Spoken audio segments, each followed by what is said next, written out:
Picture this, walking into your classroom, eager to share your thoughts and ideas, only to realize that the person meant to inspire you, your teacher, sees you as less than your peers. This is the story of Brian, a bright young boy who endured mistreatment from a teacher who should have been his guide. It's a story of resilience, bravery, and fighting against injustice. Before we delve into Brian's journey, let me know where you're tuning in from. Drop your location in the comments below. Now, let's begin. Brian stood outside the towering gates of Maplewood Academy, a highly regarded school in the UK, known for its academic excellence and competitive atmosphere.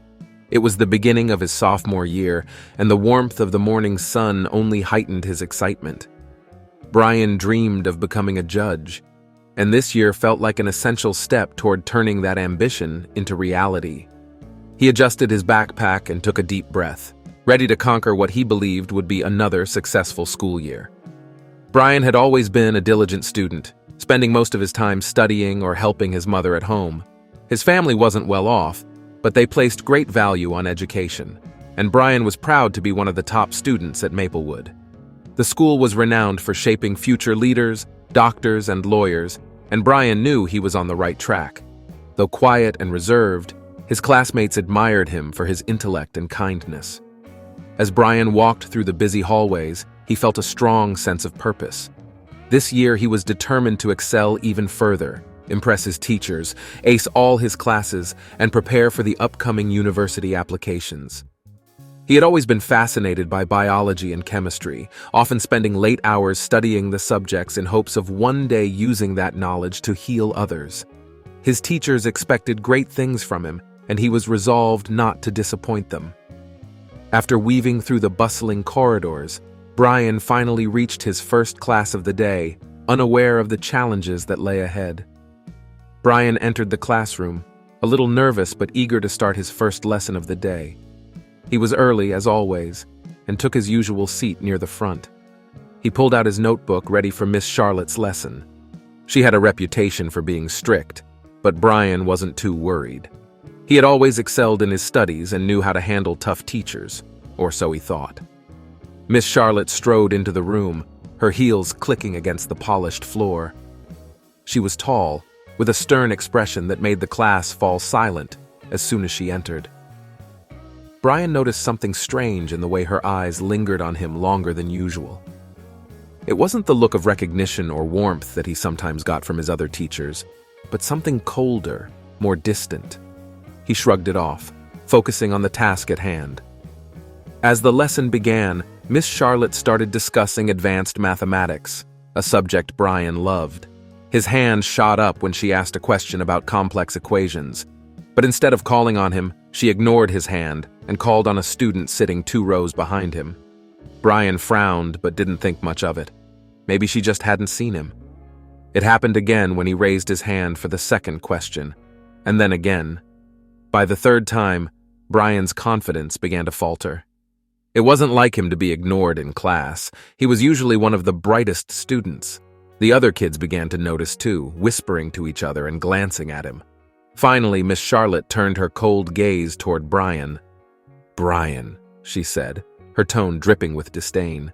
"Why do you keep raising your hand? This isn't a game. We need serious answers here." Brian blinked, taken aback. He had never been spoken to like that by a teacher before.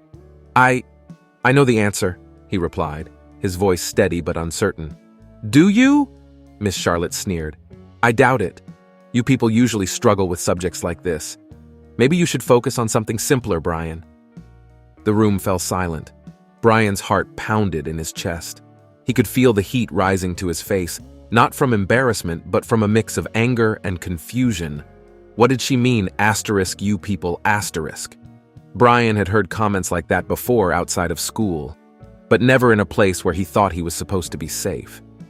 The other students shifted uncomfortably, some exchanging uneasy glances. Brian didn't respond. He just looked down at his notebook, gripping his pen tightly. He didn't want to cause a scene. His father had always taught him to stay calm and composed no matter what. The next few days were a nightmare. Miss Charlotte singled Brian out constantly, belittling his efforts, dismissing his answers. and making thinly veiled comments about his abilities. It was as if she had a personal vendetta against him. Each time she made one of her comments, Brian's frustration grew. His classmates didn't say much, though a few offered sympathetic glances when Miss Charlotte wasn't looking. Brian kept his head down, trying to get through it, not wanting to cause trouble. But what Miss Charlotte didn't know, what most of the students didn't know, was that Brian's father was the principal of Maplewood Academy. Principal James Thornton was a respected man, known for his fairness and commitment to making the school a safe and welcoming environment for all students. He had kept Brian's identity as his son low-key to ensure his child was treated like any other student. One afternoon, after another humiliating day in Miss Charlotte's class, Brian had had enough. As he walked home, he told his mother about everything that had happened. His mother listened quietly, her expression growing more serious with every word. When Brian was finished, she took a deep breath and said, "You need to tell your father. This can't continue." Brian hesitated. He didn't want to make things worse, but he also knew his mother was right. The next morning, he approached his father's office before class, his heart pounding in his chest.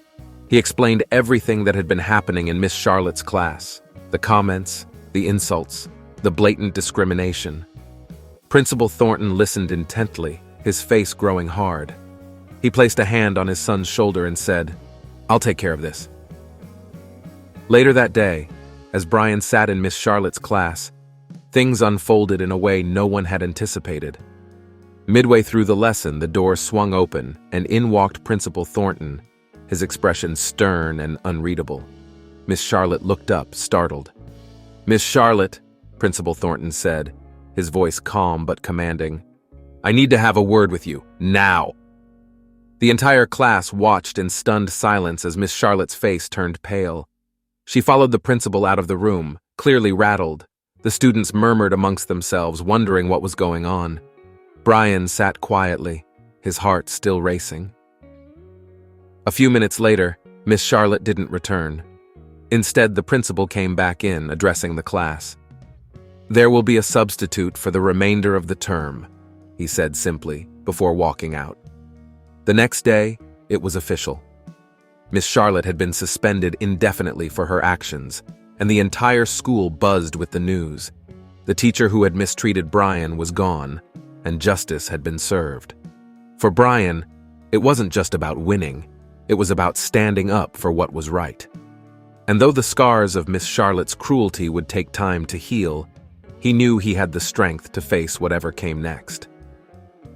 After Miss Charlotte's suspension, the atmosphere at Maplewood Academy shifted noticeably.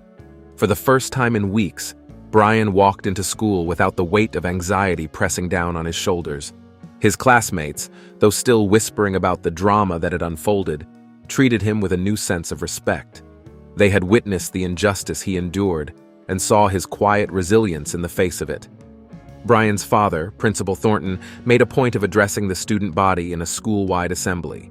He didn't mention Brian directly, but he spoke about the values that Maplewood Academy stood for: respect, equality, and the responsibility that teachers and students had to create a safe environment for everyone. He emphasized that no one, regardless of their background, should ever feel inferior or mistreated. His words struck a chord with the students and staff alike. It was a clear message. Discrimination, in any form, had no place in their school. Leave a comment if you enjoyed this story. It doesn't cost you anything, and you'll make me very happy. Thank you, and I look forward to your like.